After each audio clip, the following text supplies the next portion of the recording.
All right, Rob Browne with you on this Wednesday morning, a cold one in Memphis. Hi, Rob.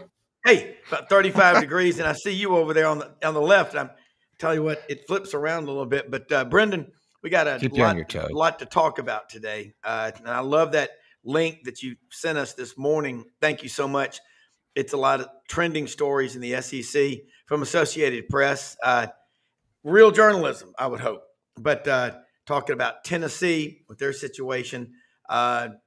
Same thing, Florida State, Florida, the NCAA, selective enforcement.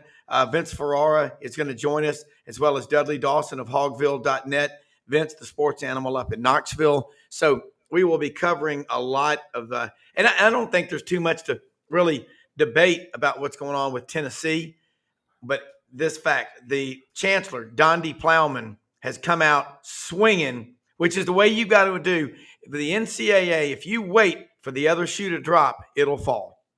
That's right. Well, I think they're going what we thought they were going to do. They're going scorched earth. Hey, guys, if you're watching this for the first time, there's a little subscribe button down in the bottom right-hand corner. Click on that bad boy. And or if you're on your phone, just pull the chat down. You'll see a subscribe button. Hit that. We'll continue to bring this quality content for you for free. And we'll roll this open. We'll be right back. We got Mitch Davis in the green room right here on Sidelines Sports Network.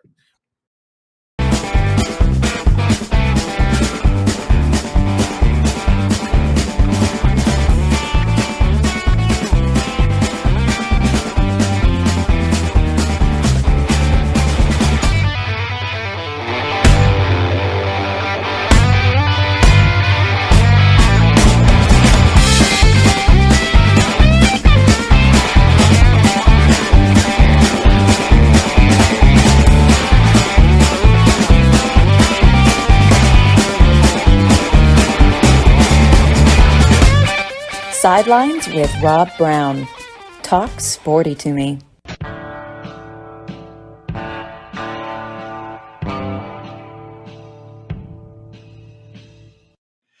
All right, Rob Browne here with Mitch Davis of the MitchDavisShow.com. One of the original, everybody calls this term the OGs, but he's one of the original guys. He's been with us since Gordon Ford and I started back August 9th of 2019, one day a week on Fridays. That this young reporter, man, I met him on press row down at the basketball game in Ole Miss. He's really good. And I like to say this, Mitch Davis, the man has seen close to 500 football, baseball, and basketball games over the last 5 years.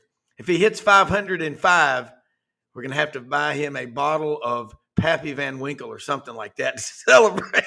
But Brenden Martin's in the studio, our executive producer down in Ocala, the limestone capital of the world, horse capital of the world, Buddy Martin's son. I'm going to tell you something, Mitch, it was really cool yesterday. His dad, Buddy, was on, one of the best sports writers in the world who, I got just, it's awesome having him on. And this is his son who's grown up in this business. And this is just, it's more fun. It never seems like work, Mitch. And you know what I'm talking about. You're putting out a lot of great content. You're constantly writing, getting better.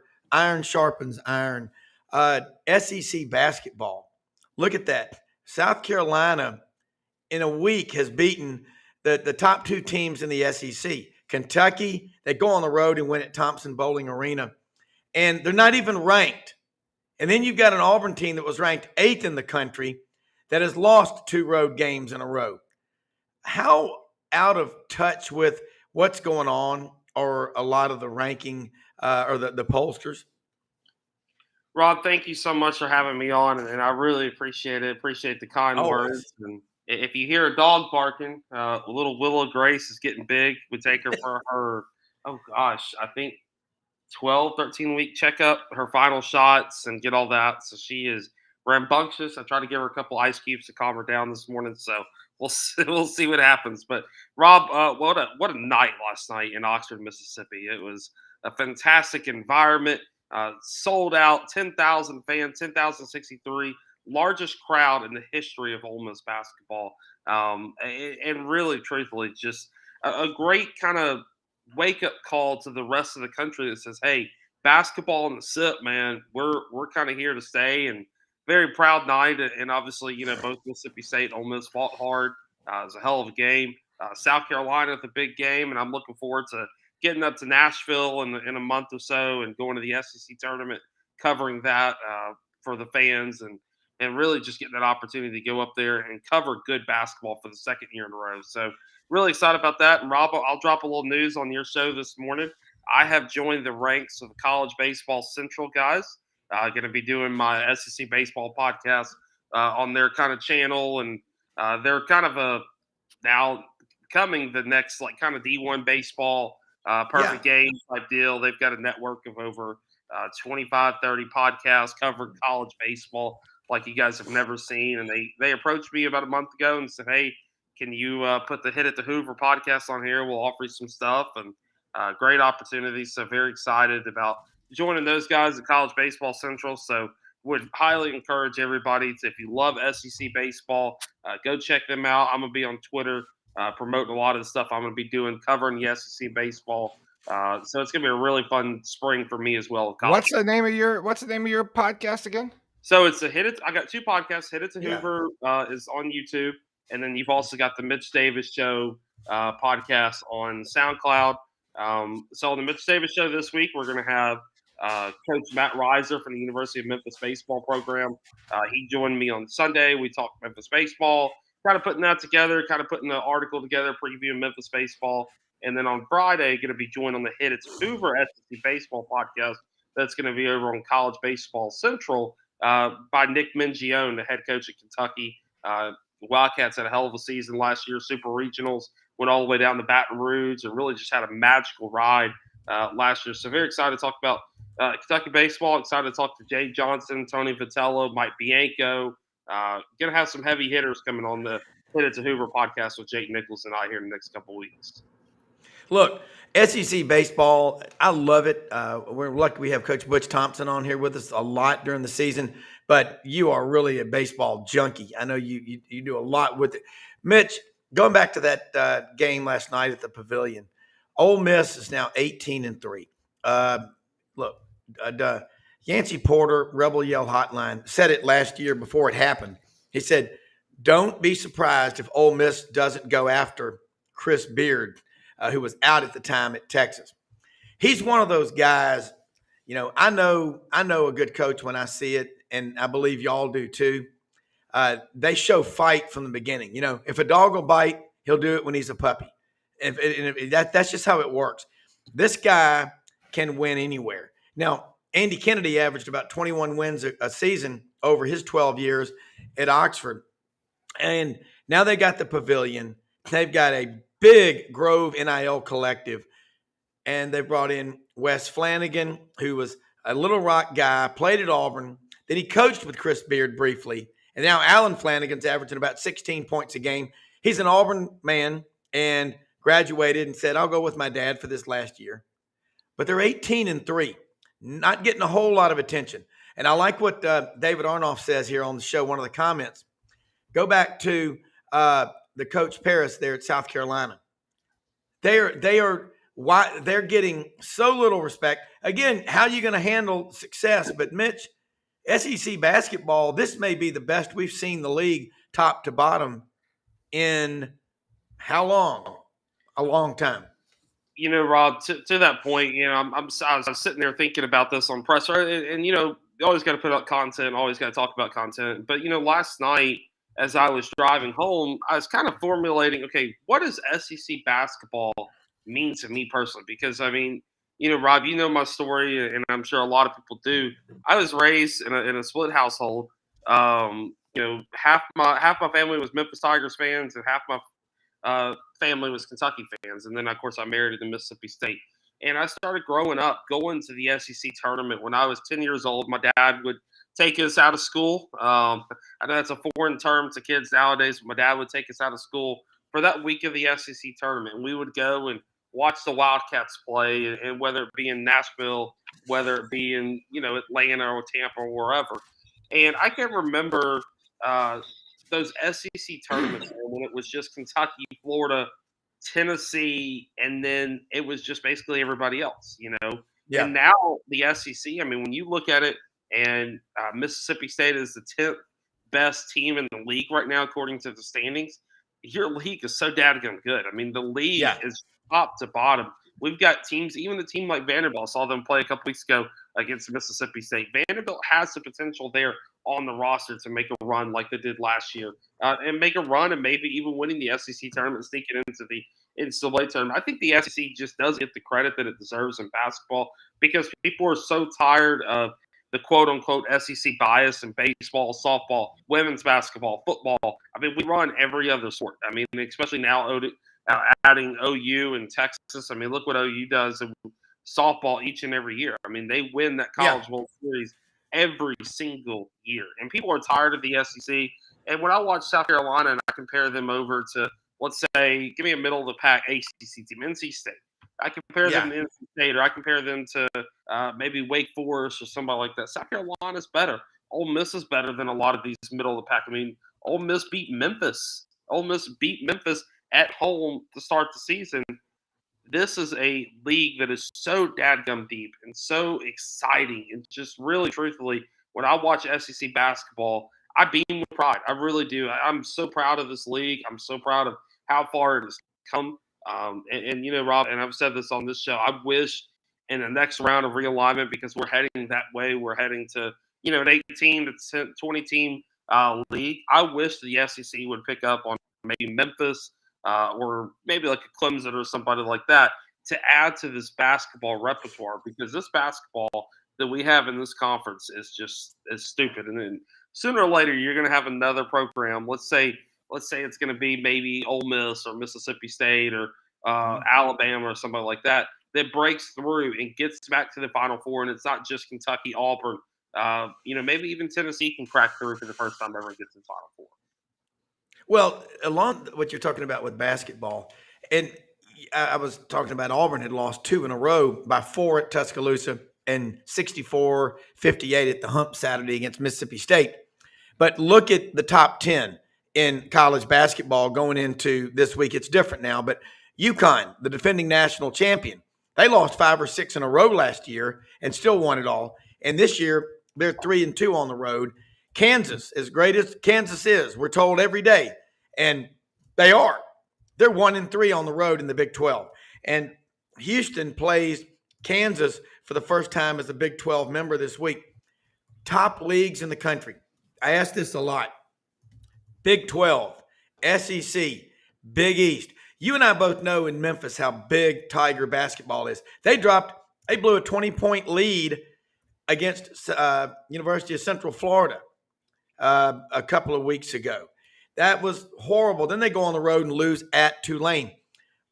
Mitch, talk about it. And I know this is a really, I guess, basically obvious question, but at the same time, why is it so damn difficult to win on the road? A lot of coaches will say simply waking up in a different bed, different environment. That's a big part of it. So truthfully, Rob, and we see this across, you know, college basketball and college football as well. This is why I kind of go back to the transfer portal and say, I know how a lot of people feel about transfer portal, that it's, you know, ruining college athletics. To me personally, as a 27-year-old kid who covers the sport, who is around the sport, whether it be baseball, basketball, football, women's basketball, softball, I love the transfer portal because it is creating so much parity across college athletics. And you're getting so much excitement, not only in the SEC, but you mentioned Tulane. Tulane has sold out of 4 games this year. They're down at the campus, beautiful campus of Tulane. They have never sold out of games that don't end at Memphis. They just don't. And now you've got 4 sellouts at Ole Miss. You've sold out of 8 games this year that are not Kentucky games. Mississippi State, they've had 4 straight sellouts, whether it be Vanderbilt, Auburn, Alabama. You have so much excitement around the country for college athletics, because what we're seeing in the pros is, you know, people like the NBA, and it's kind of relaxing just to sit there and watch, but it is not the true game of basketball. And I think that is what people are seeing with college athletics. I mean, we're seeing attendance numbers not only be shattered in baseball, basketball, football, but also women's basketball, softball. I was at the Pavilion a couple of weeks ago when LSU came to town for the Ole Miss women's basketball game. and they had 10,000 people there, and it was just a raucous environment. And really, truthfully, I was watching Ole Miss. I can't go to every Ole Miss women's basketball game because I got a dog, got a wife now. But I can't go to every game. But Coach Yo the other day went on record and she said, "Look, you guys either need to put up or shut up and support our program." Coach Yo has the second best SEC women's basketball team right now, right behind South Carolina. They're a hell of a basketball team. Coach Sam Purcell, right down in the street down in Starkville, Mississippi, he's got a great program. They just knocked off LSU at home. The hump was bumping. They had 11,000, whatever it was, sold out. I think people are just so starved for good news because across the country we see so much of war and of just terror and really just heartbreak across the country. And I think that those 3 hours on a Saturday, whether it be a basketball game or a football game, baseball, whatever, I think that those 3 hours people can kind of feel whole again and they can have a way or something to kind of release that stress and to believe in society. And that's kind of where I think a little bit, I think this is where the attendance numbers are as of right now. Well, people want to be part of something successful. And I'm looking at what Johnny Harris is doing, the women's basketball coach at Auburn. They beat Georgia. They beat LSU a few weeks ago, had close to 8,000 people there. It'll happen. But I think what's happening with women's basketball is the girls, and I've got 2 boys and 2 girls. The biggest BS narrative is there's a war between men and women. That's garbage. We've all got a mom, aunts, girlfriends, wives, sisters, daughters. I mean, this is stupid. The free market is what I'm talking about. And I will say this, the women's basketball, with what Kim Mulkey's doing at LSU. We had Coach John Brady on last week. Jimmy Ott, the Ott father from Baton Rouge, Scott Rabelais, Frank Duffy. They'll all tell you this. Kim Mulkey is making everybody in Baton Rouge work harder. Chris Beard. Right now, Ole Miss is in the midst of the greatest run of Ole Miss sports in their entire history. A national championship 2 years ago in baseball. What they're doing in football, two double-digit win seasons in the last 3 years. They have never won 11 games in their history until they beat Penn State in Atlanta in the Chick-fil-A Peach Bowl this year. That's a big damn deal. It may not be at some schools, but it is there. And they're smelling blood, as Yancey Porter says, in football for next year for the national championship. But Chris Beard is one of those kind of guys. It's just like in the sales field and out on the sales floor. You've got guys, it's the 80-20 rule. Chris Beard, and you work for him, you work for Bruce Pearl, you work for people like that, you're going to work your ass off. And if you don't, you will not be on the payroll. It's that simple. As far as the portal goes, here's the thing. Jason Caldwell, Auburn Undercover, says this. He's right. I've never seen it where you can go from the bottom up toward the top so fast. And the opposite, you can go from the top to the bottom if guys bail on you, okay? And a little bit of warning to people. Don't be laughing too hard at Alabama. They're still Alabama. They're like that 6-foot Eastern Diamondback rattlesnake that you thought you had killed. Go try to pick it up by the head. At least in the first 24 hours. They're still Alabama. And the Red Elephant Club, and they know how to get it done. Okay? So, but I think you're right on so many areas. And Dudley Dawson, Hogville.net, is going to jump in here with us.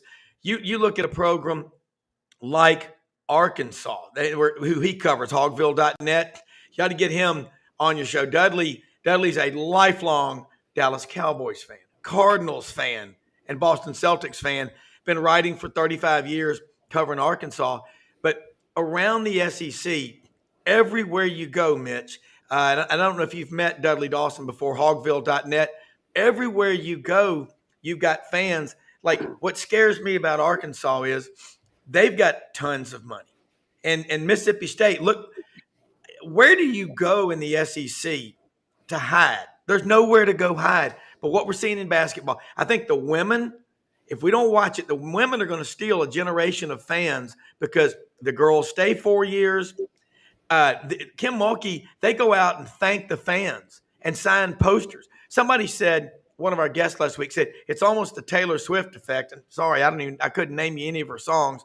But you see these little girls showing up at the women's basketball games with posters of their favorite players. And Dudley, you see it at these gymnastics meets at Arkansas, and you see it, Brenden.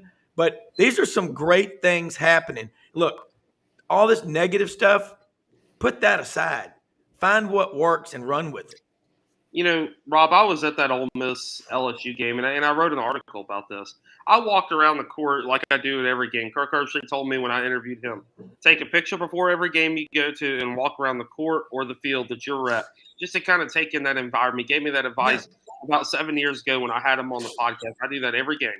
And the amount of young girls that were screaming out Angel Reese or Coach Yo or Kim Mulkey or Haley Van Lith was so up. I've got a little sister. I've got a sister-in-law. And you know, you mentioned the Taylor Swift thing, and my wife and I had this conversation. Your daughters and your granddaughters and all them are seeing the comments that people are making about Taylor Swift, and you're basically telling them, hey, belittle yourself, go in the background. She can't help that she's getting shown on TV. She's there to support her boyfriend. That's the same with women's athletics. I saw Coach Yo last night. She was dancing and having a great time, and she got on the bleachers in front of the Club Red and led the hottie toddy. She got on the microphone and hell yeah, damn right. And I'm not an Ole Miss fan, and I loved her. I love what Coach Yo was doing.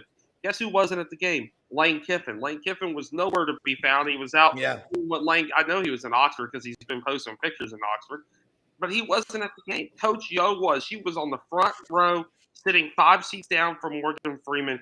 Coach Parcell, he drove from Starkville with his assistant coaching staff to go to the game last night to support Mississippi State. That is what we see across the board. And I know for a fact that Coach Yo and Coach Purcell and all these guys have gone all the way out to Omaha and support the baseball program. They've gone to the big-time bowl games. And that is what we're seeing with women's basketball. I asked Kim Mulkey about that. I said, Kim, what about this crowd? You guys got 10,000 people out here, and 3,000 of those are LSU fans at Ole Miss. And she goes, no, they came. You guys got to come out here and support Ole Miss now. You guys got to go out here and support women's basketball. Pat Summitt laid the groundwork. Now Kim Mulkey, Coach Yo, go across the board. Coach Purcell. All of these people are doing wonders in gymnastics. I know Dudley covers Arkansas gymnastics. Look what Livy Dunn is doing down there at LSU. She was one of the most remarkable people in all of college athletics, making millions of dollars just because she's awesome, because she is a kick-butt businesswoman. And that's kind of where I have a little sister and I have a little sister-in-law that I try to pour into them and say, hey, look, guys, yes, I'm a conservative male and that's just who I am. I was raised in the South, but I want you guys to have the same opportunities that, I know that my sons will have, that I will have, just because I'm a male. And I think that the war between two sports needs to end. We need to go out there and support women's basketball. Look, Mitch, the free market, and Dudley, jump in on this. The free market, if you got a good product, support it. I don't even think about men's or women's sports. I will support the commitment to winning. Dudley, you are one of the better writers around. You get to cover a lot of sports. Look what's going on at Arkansas. Good God. Baum Stadium. The Auburn sent all their architects and people up there last year for the opening weekend. I think it was St. Patrick's Day weekend. Auburn had no luck, got swept in Fayetteville.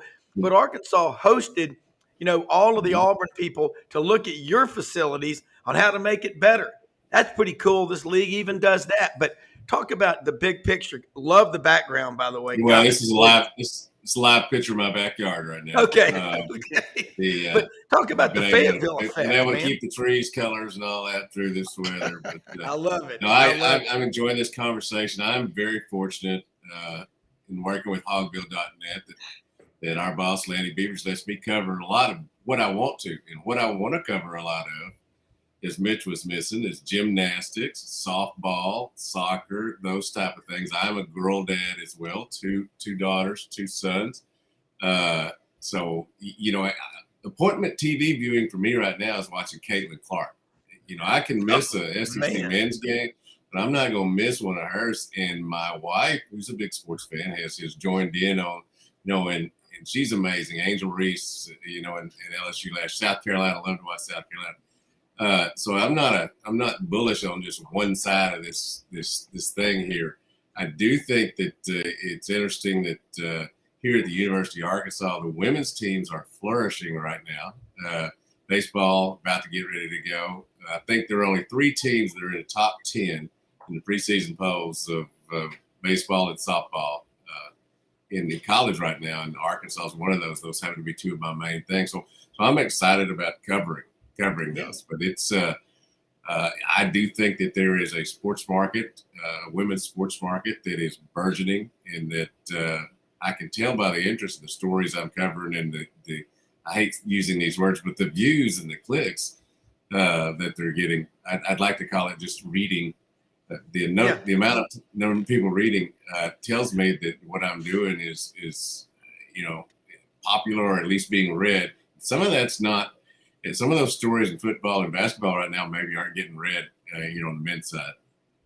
Well, and Mitch, I know you got to get going to put on your cape for your other job as a super banker. Here he is, though. But look, I like what you said about Kim Mulkey, going on and saying, hey, y'all support Ole Miss. And Dudley, you remember, and Brenden, Dale Browne.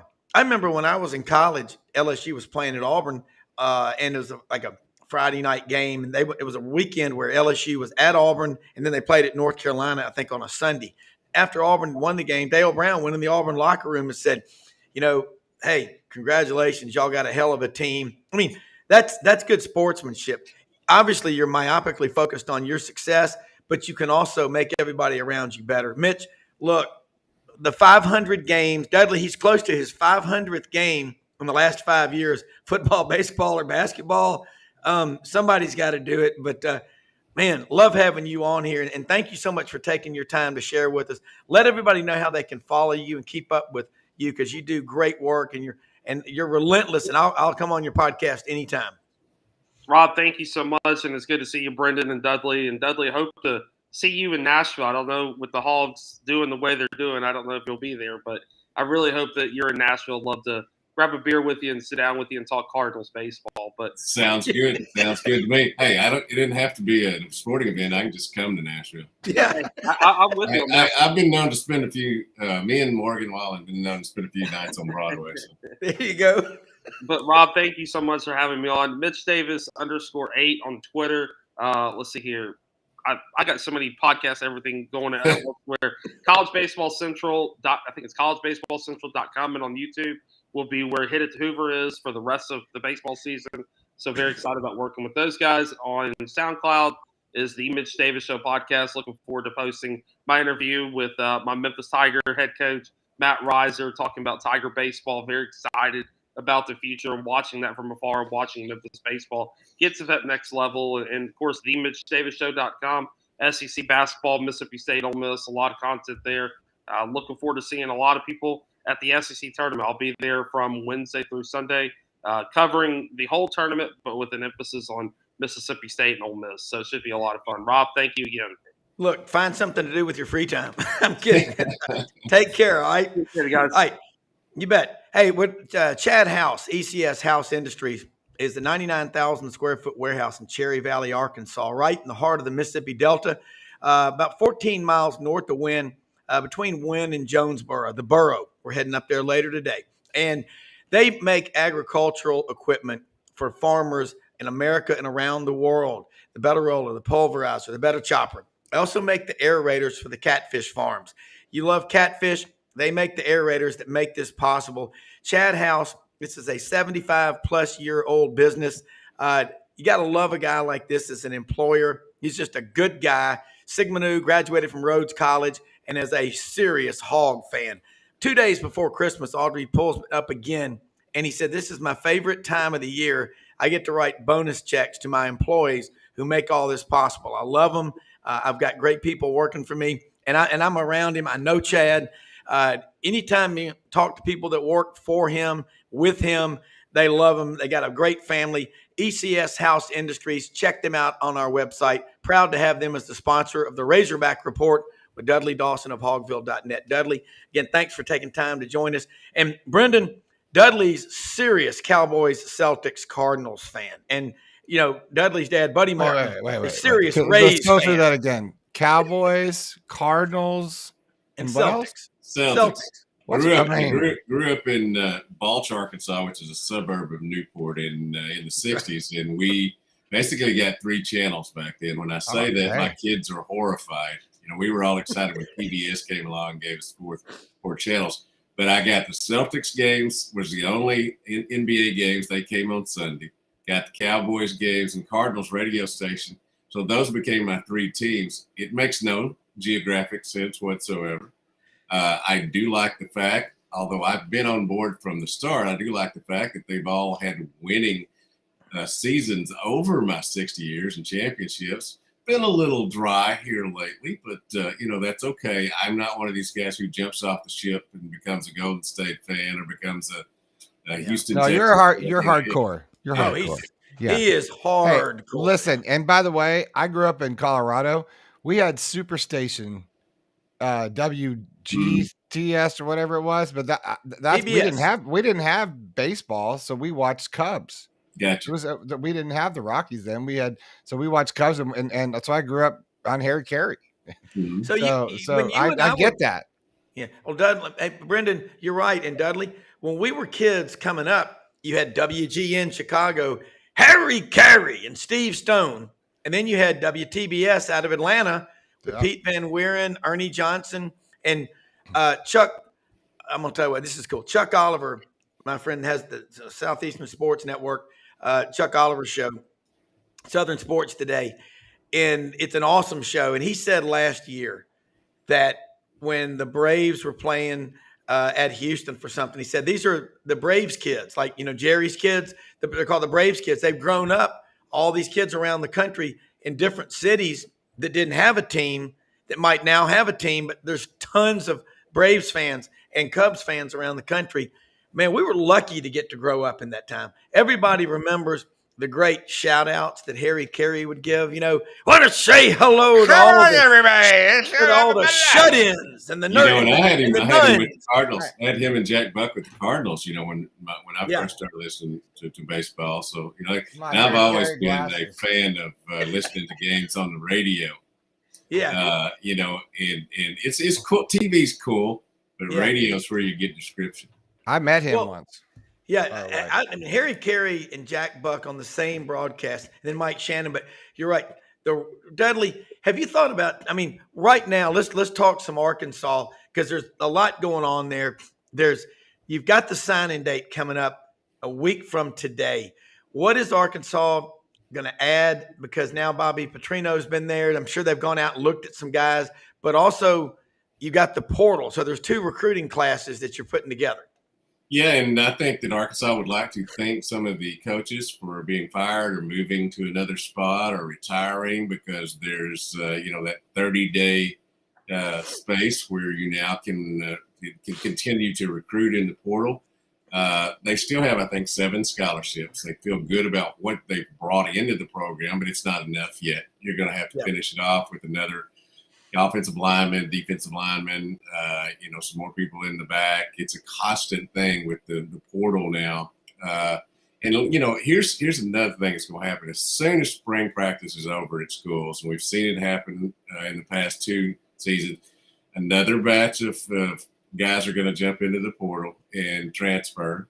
And some guys from your team, your program, are probably going to jump in there. So it's not over with yet. I'd love to speculate, and I can, on how they're going to be next year, but I'm still not sure that I have a clear picture, and I'm not sure they have a clear picture of exactly what's going to be on campus. And why I agree with Mitch, the portal has helped parity. It's also a cluster. You know what? Absolutely. I mean, it is. I mean, because Dudley, you started out as a writer. When you first started out, how many times did you say, and knowing you as I've gotten to know you these last few years, I don't think you ever thought about quitting, but it was like, how frustrated were you? Well, I'm going to another paper, or I'm going to leave, but you grinded it out, and you hung in there and you fought your ass off, and you became what you are today, very successful, one of the more respected writers around, and people fight over someone like you for that very reason. You get these kids in the portal. Who wants a teammate that's been on 3 teams in the last 5 months? Well, I was discussing it with a former assistant basketball coach. He's retired now yesterday. And, what I was telling him, and I want to get to the elephant in the room with Arkansas basketball here in a minute. Yeah. I want people think I'm running away from that. But I was discussing with him that, there's a reason their kids get in the portal and go somewhere else. It's not because everything's going perfect at the school they were at. So there's some warts and issues with these kids.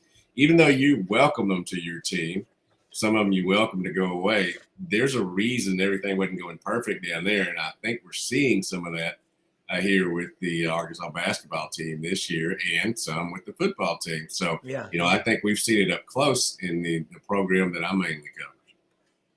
Let's talk. By the way, Smokey Gator over here, a comment.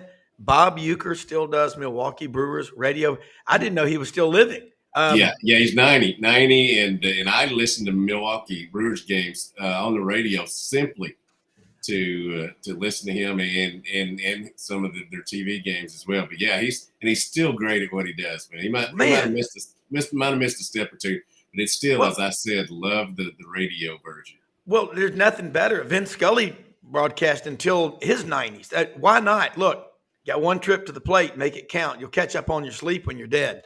I'm going to start listening. I did not know that. Just growing up as a kid, how many times did we see Bob Uecker on The Tonight Show with Johnny Carson and Ed McMahon? Let's get, what? I tell you a role. I'm going to make a prediction here. You know what a great role Paul Feinbaum would be? Because he's pretty funny. Put him on late night and let him kind of assume that role that David Letterman left when he got out of TV. Because Feinbaum can keep a poker face and make you laugh your ass off. And why not have Mildred as his co-host, that old hag that used to call the show, Paul, how you doing, Paul?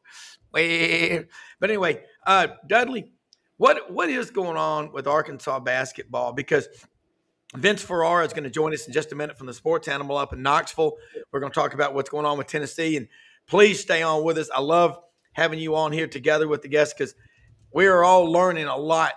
And that's what we do on this show. We get the people that cover the different schools together because one thing you learn is, you're covering your schools, but we got a lot in common is we're trying to get the stories out. But I can't go a day without 5-10 people saying, Rob, what's happened to Arkansas basketball? Because Eric Musselman is a hell of a coach, and Arkansas's athletic facilities, they lack, they want for nothing. If they need it, they'll get the money.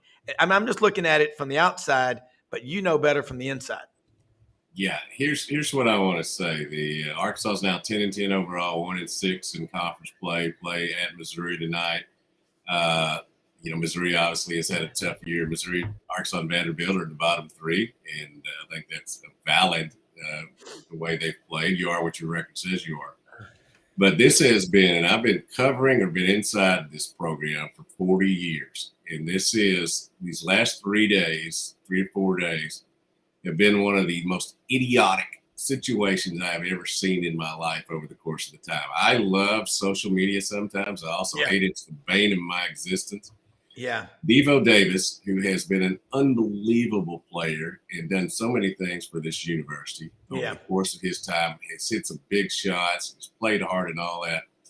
There's been so much speculation about him and Trevon Brazile, and I'm not going to go into specifics. I don't traffic in rumors. I don't traffic in speculation. What I do traffic in, I respect the hell out of you for doing that. Thank you. What I do traffic in is trying to be truthful and tell what's, and do as much as I can. I get sources. I validate things. There's been some wild rumors out there. Not saying they're true, not saying they're false. Yeah. But the amount of people who have jumped on this situation and just put their own words out there and just destroyed kids' characters is just heinous to me. I can't stand it. And if you get mad at me because I'm saying this, I don't really give a what. Yeah, I know. Thank you. Again, for 40 years, I've been covering these kids. In the big scheme of things, that's what they are. Yes, they're growing into young men. Yes, they're getting paid now. Yada this.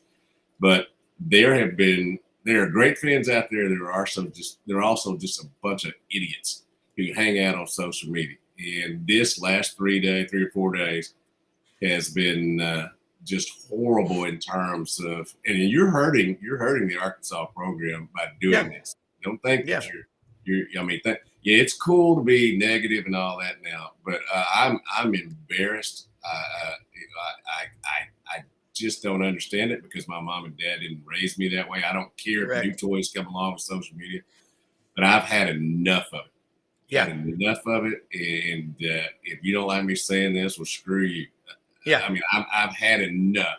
Just if you've got nothing of positivity, and you don't have to. I mean, I think people like me because I'm negative sometimes, because I'm positive sometimes. I like to think I'm in the middle, but I just had it, just absolutely had it with this last week when people just go out there and speculate and have Joe's brother's wife's sister told him, and just let it play itself out. They are a bad basketball team. They're poorly constructed. They haven't played well. They don't play defense. They don't share the ball. I can come up with so many things. That's the reason they're 10-10 and 1-6, not because of some rumors you think is happening. Yeah. Well, and that's how you do it. Yeah, no, but I'm glad you said that because we've got so much of what is considered to be media today is people talking about what other people are talking about. There's very little original thought. And that's what you're doing is you're going in there. You probably use 3 or 4 sources to verify a story. Mm-hmm. And that's why you're a true grit journalist. And all these young people out there that are throwing stuff against the wall and hoping it sticks, that's not journalism. That's embarrassing. And you can destroy somebody's character. You can destroy their reputation real quick. You know, my dad's right. Life's complicated enough. There's a lot going on.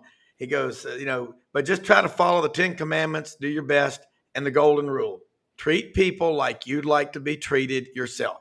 And I think there's some people out there, a lot of them, that love chaos. It gives them an excuse to drink or smoke weed or whatever. That's BS.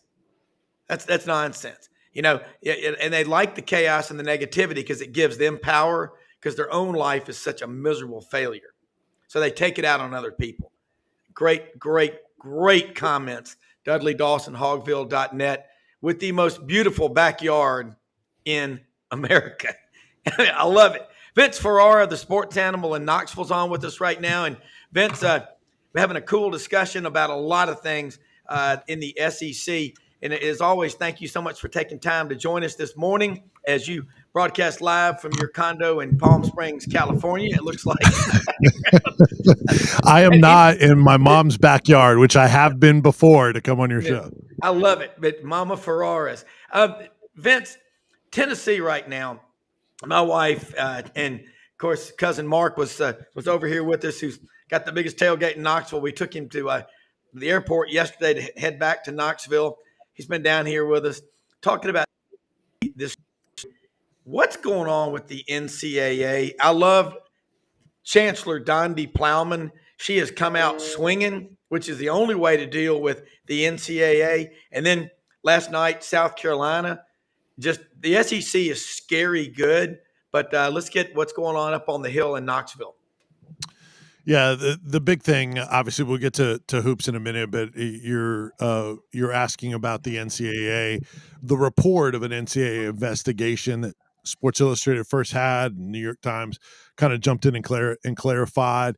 The original story was without specifics. It was kind of vague, and it centers around, according to the New York Times report, it centers around the collective Spire Sports using a private jet to fly Nico Iamaleava to campus. The thing is, that's technically, I guess, from the NCAA's revised rules. They don't want that. They sort of deem collectives as boosters, and they're trying to alleviate the pay for play, which is going on everywhere in college athletics. So You're just in. You're kidding me. Yeah, this just in.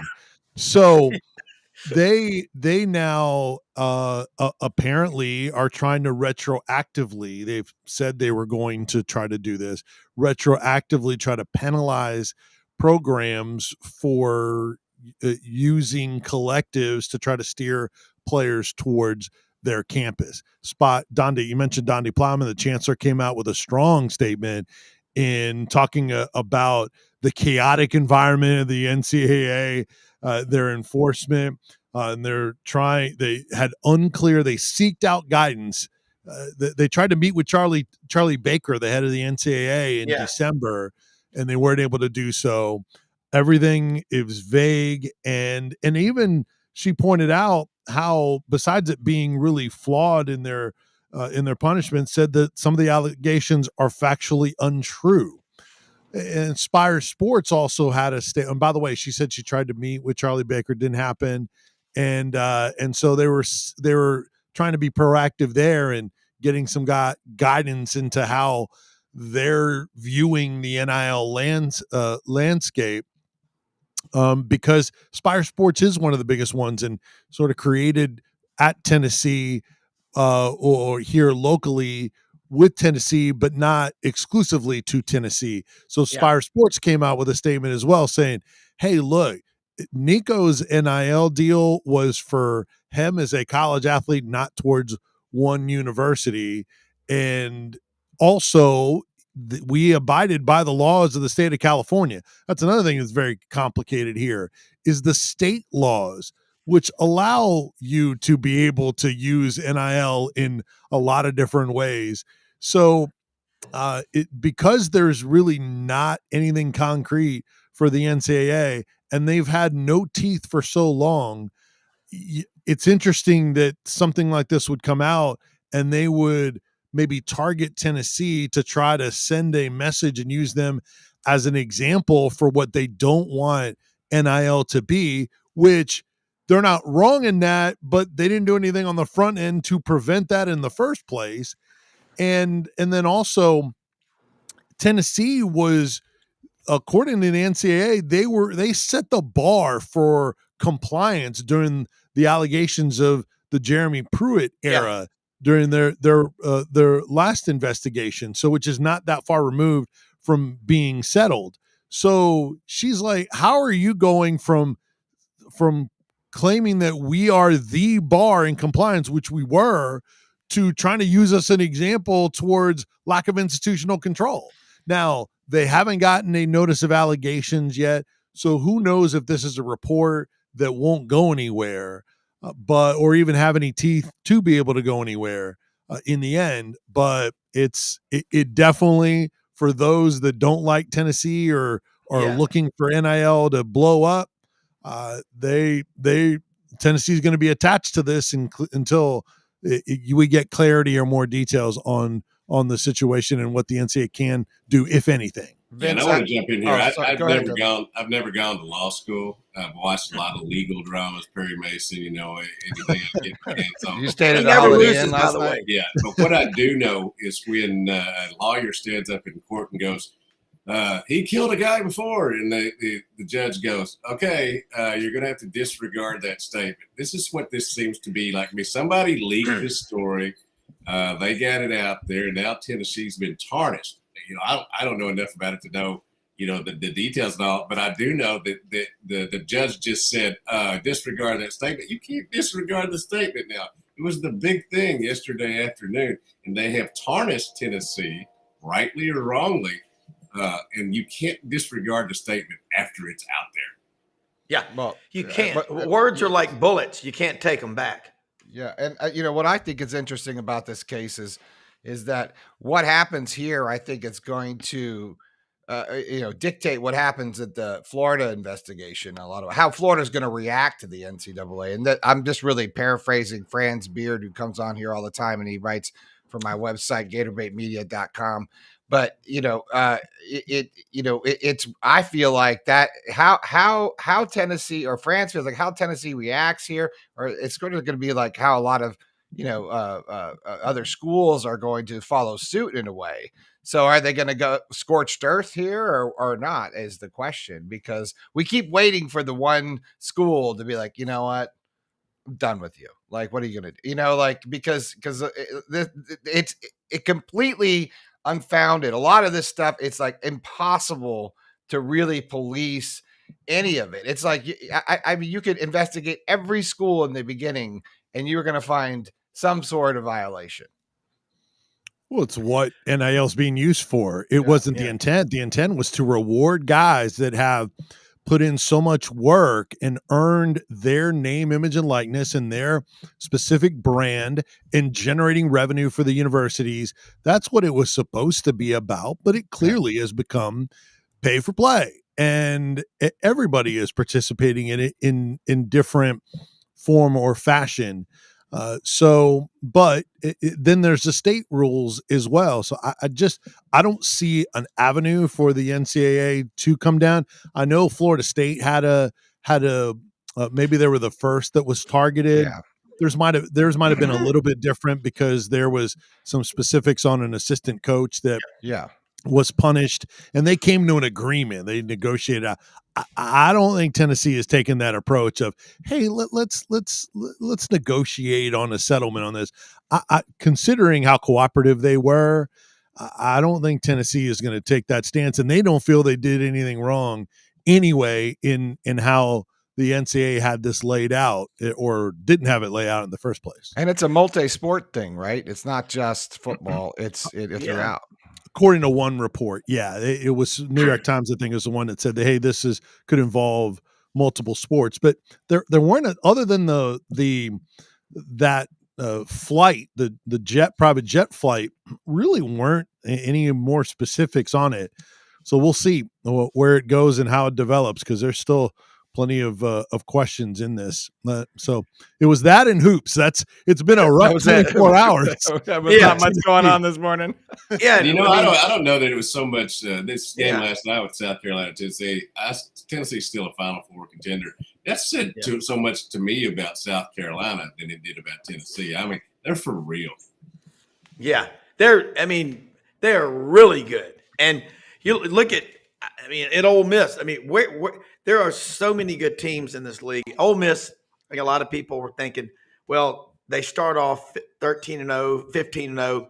Then their first SEC game is on the road at number 5 Tennessee, and they lose 90-64 or something like that.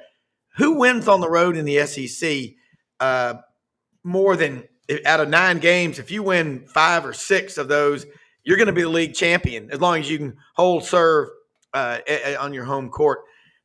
Vince, the thing back on that NCAA deal, again, the state laws are all different. That's the big problem with NIL is it's different everywhere you go. And just like when the Grizzlies play at Golden State or Los Angeles against the Lakers, you get taxed at 13.25% on your paycheck for that game. So they hate going out there and playing on the West Coast and the PRC, but they love playing. The Lakers love coming in the state of Tennessee because we don't have a state income tax. Ain't life grand? That's the widespread panic, one of their better songs. But I think it's big. Let's talk about Tennessee basketball. In Dudley, I'm with Dudley. Let's talk about connect. He had 31 points last night. Dalton, kind of bring people more of his background. He's the best. Is he the best shooter in college basketball? He might be the best player, not just shooter. Yeah. Because no, I'm sorry, he can score and does score on all 3 levels. So whether it's 3-point shooting, whether it's drive, pull up, fade away, he can post guys up at 6'6.5". He can get to the rim. He's able to maneuver through bigs and arms and bodies in the post to contort to be able to score at the rim. Even with contact, he's strong enough to oftentimes be able to score. He wasn't able to do that as much last night. The one thing with him is the last 2 games when he has struggled at the free throw line and missing key free throws. I think he missed 4 last night, I believe it was 4 the game before. Tennessee has missed 8 each of the last 2 games. So that is something that's going to have to turn back around because he's getting to the line. So he's going to have to make those. And he was at an 80% clip before last night anyway. But it's not him. He had 31 points. The other 8 players that played for Tennessee in that game scored 27. 8 players scored 27. If you take the 10 from Santiago Vescovi out, 7 others scored a grand total of 17 points. Can't win that way. Dalton Connect himself cannot do it.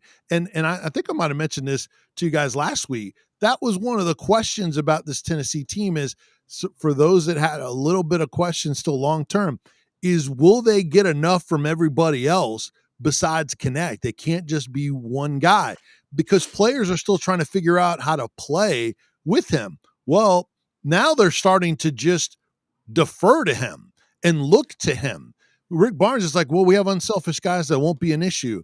Well, they may be too unselfish because now they're just looking at him and not doing enough themselves. Josiah Jordan-James is now in an extended slump. I mean, he is too good of a player, and he still does some winning things that are not in the point in the stat book in the box score. But at times, this was a perfect game for him to be able to bust out offensively. You don't have to have him scoring 20 every game, but you can't have him at 0 every game. Yeah. And there's times where some guys are not going to have their offense, but you need other guys to rise up in those moments to help Dalton connect out. The big thing is they didn't get the inside play of Jonas Adu. He's been very consistent as their big. We've talked about him with you guys before. For whatever reason, he had a rough night. Tennessee missed, I think, 10 layups in the game, 10 around the rim. And that kind of set the tone, and they sort of lost their confidence after that. And South Carolina didn't give them second chance opportunities because they're a great rebounding team. And then also South Carolina, to your point, Dudley, why they're good. Tennessee knew this going in because they talked about it. They will bring you down to play their low possession game.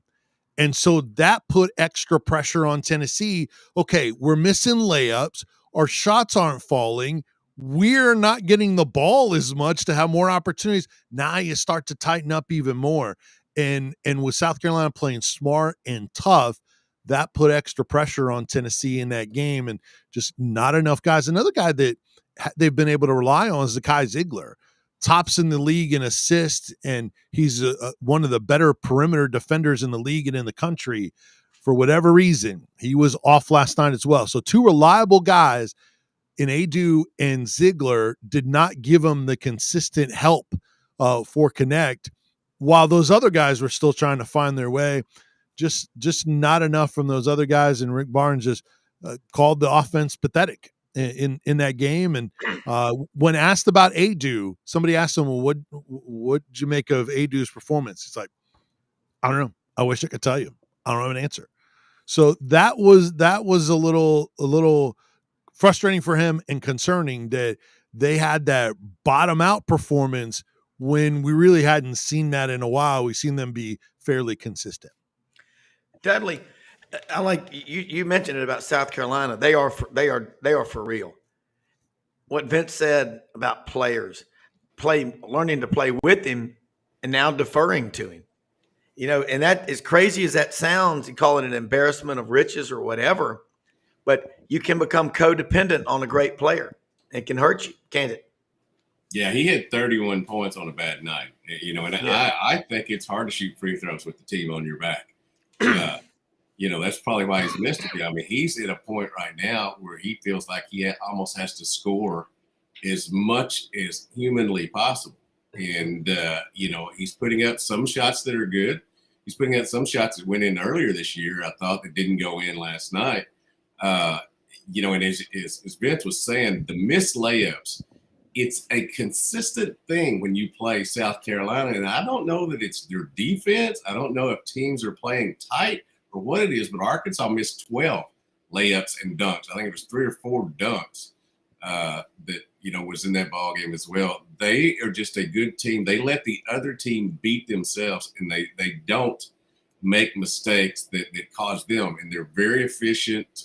I'm not a metrics guy so much, but I know that if you come down and score more points on average than the other team does on your possessions, then you're going to end up winning. And as Vince said, when you make it a so much like a college football game, and when there's just so many few possessions, if you keep the ball and have time of possession and you make your shots, you're going to end up winning. To me, that's what South Carolina's doing right now. Extremely well coached. No, you're absolutely right, Dudley. A couple other things that South Carolina does really well from watching them in person. One of those things is they knew what Tennessee was going to do. They knew when Tennessee would drive to dish. Tennessee is really good at paint to paint passes, whether it's guard to big or big to guard or guard to guard. They got in passing lanes and deflected some of those passes from Tennessee. So they understood the body language of what the Vols were trying to do. That's one. Another thing they did is they made their free throws, and they sealed that game at the free throw line. Studi had 2 trips and made all 4 of his free throws. He was also 3 for 3 from beyond the 3-point line, and he gave Tennessee all kinds of trouble when he was at Vanderbilt as well. Their bench outscored Tennessee 22-8.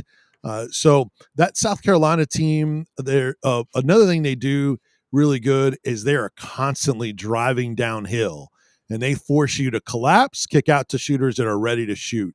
They're not stocked with first round picks or lottery picks or any of that kind of stuff. They're veteran guys. They play smart, and they clearly are in their coaches' scouts because they knew the exact approach to that game and giving themselves the best chance to win. They got Adu in foul trouble, which I thought was another big key going into that game. And the transformation from last year to this year is just unreal. I'm just so impressed with that. That's another coaching thing, I think. Well, y'all, I mean, we're talking about, we love to talk about the SEC, obviously, on this show, but best league, Big 12, SEC, Big East, it's pretty dominant. But then the ACC right now, you've got Duke, I think, at number 3, North Carolina at number 7. That is a great rivalry. That one's coming up. In the SEC, what's the big showdown that we got coming down the turnpike? Obviously, Tennessee, Kentucky. And nobody's beaten Kentucky more than Tennessee in basketball, like 80 times or something like that. And Kentucky has 49 or 50 SEC championships. Everybody's going after them.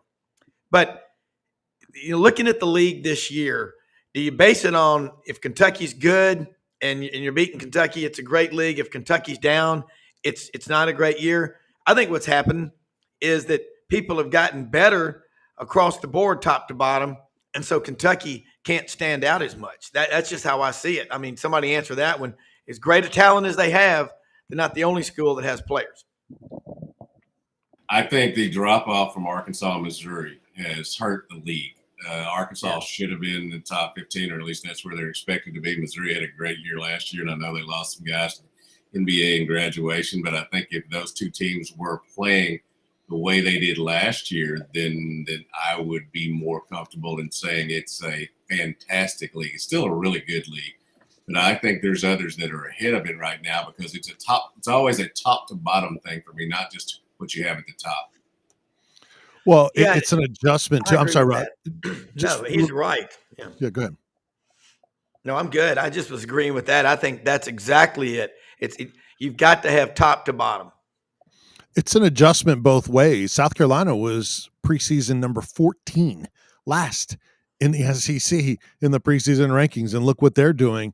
Yeah. Another team that has far exceeded expectations is Georgia. So that we haven't adjusted to Georgia. Those are teams that would be in the NCAA tournament right now, and the SEC would get 7 or 8, and I don't think that's a bad year if they get 7 or 8 in the NCAA tournament.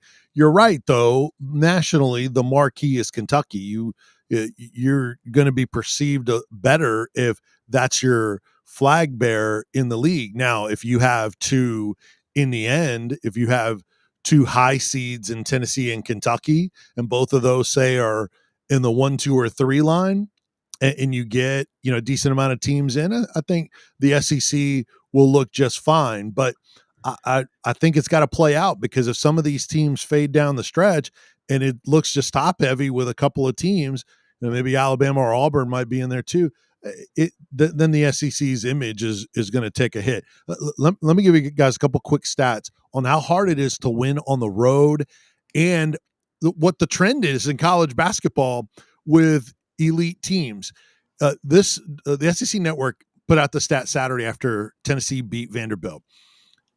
Going into Saturday, AP top 10 teams playing unranked opponents on the road were 18 and 27 this season. Think about that. AP top 10 teams playing unranked teams on the road, 18 and 27. AP top 5 teams in the month of January have lost 8 times to unranked teams. Top 5 teams have lost to unranked teams 8 times. Last night, Tennessee losing to South Carolina was the first time that's happened on the top 5 teams' home court. And Tennessee's on that list twice because they were ranked 5th when they lost at Mississippi State. Houston is on that list twice with 2 losses to unranked teams when they were number 2. So North Carolina lost at Georgia Tech last night too. That was the other one that happened last night. So this is kind of college basketball. Everybody's losing. And then when you think, all right, these teams are really separating, wait, they come back down, and then it kind of muddies the waters again. Well, think about baseball. You play 162 games in the regular season. If you win 90 or more games, Dudley, and you're considered a hell of a team. The Braves won 105 or 106 last year and got smoked in the playoffs, and that has a lot to do with my Braves friends, Bravesologist like Billy Roberts, who's a big part of our show, says your bats are cold for a week. The Phillies got to keep playing because they finished way back, but they were second. That's college basketball. So you're winning 18 and 27. That's 40%. UConn, when they had that 5-game losing streak last year, who thought they would end up being the national champion? I don't think a whole lot of people did. And life on the road, people say it's the officials, it's the crowd. Well, it's whatever. And we got about 3 or 4 minutes before we're going to close out here today. We're going to end a little bit early. Brendan's got a meeting, but both of y'all, you talk about basketball knowledge.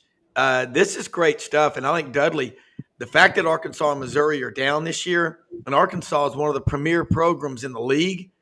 That's disturbing. Eric Musselman, again, that's a top 15 for sure. Rick Barnes, Tennessee every year is top 5, top 6 with Rick Barnes there. But and I think the takeaway, the best thing you said all day, Vince, was the guys learning to play with Dalton Connect, and now deferring to him. You can become codependent if you're not careful when you have too many great players on the team. And I know that sounds crazy, and you know what I'm talking about.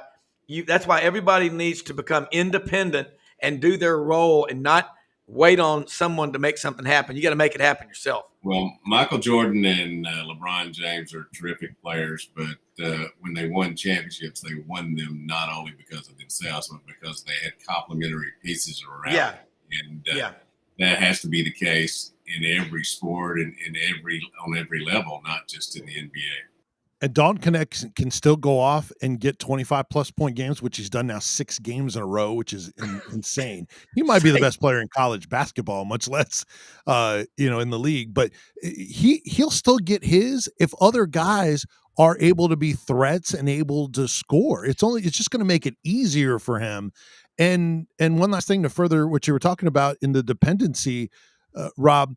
The coaching staff, Rod Clark, assistant coach for Tennessee, comes on our morning show each Monday morning, and he said, what people don't realize is the players usually come to us in the huddles and say, hey, we need to run sets and get Dalton Connect the ball more. So that shows you how much they want, and they know that this guy cannot be stopped, and oftentimes he cannot. That's another element to this. It's not like they're hoping he can be good. He really is that good. Yeah.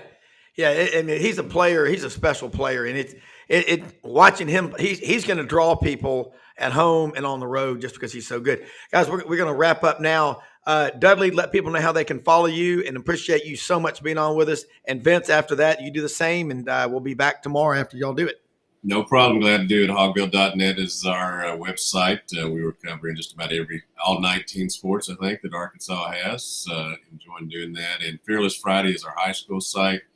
As you know, that's part of my love is the high schools and covering those. So I get out and see them and write about them.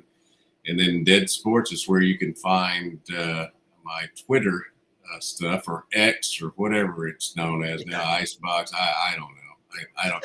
He's putting chips in people's brains now. Yeah. Officially. Yes. Yeah. I it's actually me. I got the first chip. So that's what I'm doing. Yeah. Well, All right, involved in. Sorry, Rob, real quick. Go ahead. Yeah, at Vince Sports on all the social media handles. It's the same, VINCE Sports. Our website has all our podcasts for our morning show, Sports Talk, 6 to 9 a.m. Eastern Time. And that's at 991thesportsanimal.com. And then also I do Vol Network pregame interviews with Tennessee men's basketball players, the football as well. And then also if you go to sportsource.tv, I do a TV show on the local ABC affiliate Sunday mornings, highly rated, nice to kind of be on that round table. John Pennington, the host, does an awesome job. So I'm on there as well. And you can check out some of those segments at sportsource.tv. And baseball starts 2 weeks from Friday. Yeah, my partner, John Wilkerson, will be in Texas, where the Vols will start their season out there in a tournament at Globe Field. And so Tennessee baseball season coming up here real soon. Look, we're going to be talking, Dudley. Thanks, guys. You and Vince on here together. We're going to be talking a lot of college baseball, as well as the Cardinals, and of course Vince's hometown, the Tampa Rays. I think he's a little bit of a fan. So thank y'all both so much. We'll see you next week. Sounds good. All right, I'm going to tell you what. Vince is from Tampa. Like I say, he was at home over Christmas for like 17 days because Tennessee was down there for the bowl game. Dudley, Brenden, and You call me Dudley. I was talking about his mom's cooking. The great Italian cooking. And he calls it Mama Ferrara's restaurant. He said 17 days, and then he was in Orlando for the bowl game. But he is a Tampa Rays fan. I feel like that they should send us some of that food. I mean, maybe I need to go down there and get some of that. That sounds Dudley, anything with Ferrara at the end is going to be good. Oh, absolutely. And listen, we went over to Duval's Bluff, Arkansas, which is at the Bisco exit on I-40, people. Craig's Barbecue. Went in there and picked up 24 Craig's Barbecue sandwiches with some of the mild and the hot sauce. And some people, that sauce is too hot, but it's pulled pork loin with chopped up coleslaw on it, wrapped in wax paper with a toothpick through it. Unbelievable barbecue sandwiches with the Craig sauce on it. And I think about the documentaries that have yet to be done of us going to those. I know True South does it, but we're going to be talking the combination of duck season. There were about 30 trucks out in front of there, and I ordered an hour ahead, and I still had to wait 10 minutes. And then I saw some poor guy got there, and he goes, she goes, did you call in? And he goes, no, I was just going to do an order. And I'm like, he'll be here, as they say on SpongeBob SquarePants, 3 days later. 3 days later. But let me say that awesome, Brenden, incredible. Thank you so much for everything you do for us and all of our guests. Most often we see the face of Christ in the least among us. Go out and make a difference, people. We live in the greatest country in the history of the world. It's no accident we've got the red, white, and blue, the American flag, our great sponsors like House Industries and the Vitamin Shop at 5338 Goodman Road in Olive Branch, Mississippi. Get out there, support them. Go to our website. We're going to be doing a lot of things to make it better, but we are a team effort, and we're blessed to have you watching us, and got a great show tomorrow. And Jackie Sherrill will be with us Friday morning in the first segment. You talk about a guy with a crystal ball, Brenden. He's got it ready, okay? Don't make me get my crystal ball out. I'll get the whole Karnak thing going on, and I'll, read some minds, dude. Yeah. Well, look, hey, Karnak might be a new part of the show. I feel like we need to have some of that. Just wanted to say thanks to Vitamin Shop. We didn't get their graphic in there. It said go down there and check them out. There you go, Vitamin Shop. Thanks. Absolutely. And all of our sponsors, when we go to the website, you can find them. We're blessed to have every one of them again. So we'll be back with you tomorrow. And anything else we need to say, let's say it. Hey, SEC. I just want to say I love doing the show with you, brother. That's what I want to say. And I want to say, hey, everyone out on Facebook Live that watched today, thanks. If you come on over to YouTube and check us out and get a click. But we're going to keep pushing all of our stuff out, as many channels as we can right now, to let people know where we are and what we're doing. Because this guy's pretty darn good. So that's all I got to say. Well, we love doing it, man. And like I said, we'll be back on in the morning. Got a great lineup. Tomorrow is Thursday. So Tune in, and we'll tell you everything we know. See ya. All right, we're out of here.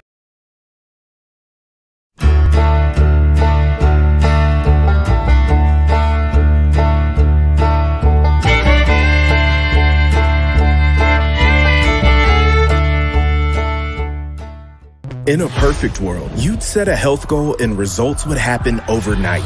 In this world, the real world, it takes time, dedication, and the right support to achieve your best self. The Vitamin Shop's health enthusiasts are here to make sure you're not wasting a single moment on the wrong supplements. From the highest quality sports nutrition and superfoods to the most sought after trends, you'll find a huge variety of science-backed solutions for every goal. And the people to help guide you along the path to greatness. Unbelievably, every 2 minutes in our communities, a child is either bought or sold for sex. I am Ari Dickey, board member for the Nashville Anti-Human Trafficking Coalition. Join me and millions of others in our fight against human trafficking and for its victims by helping to educate the most vulnerable among us, our middle and high school students. Go to nhtcoalition.org, become a partner, and help keep our families safe, because none of God's children are for sale. Jeffrey, you do a show where you get asked a lot of questions.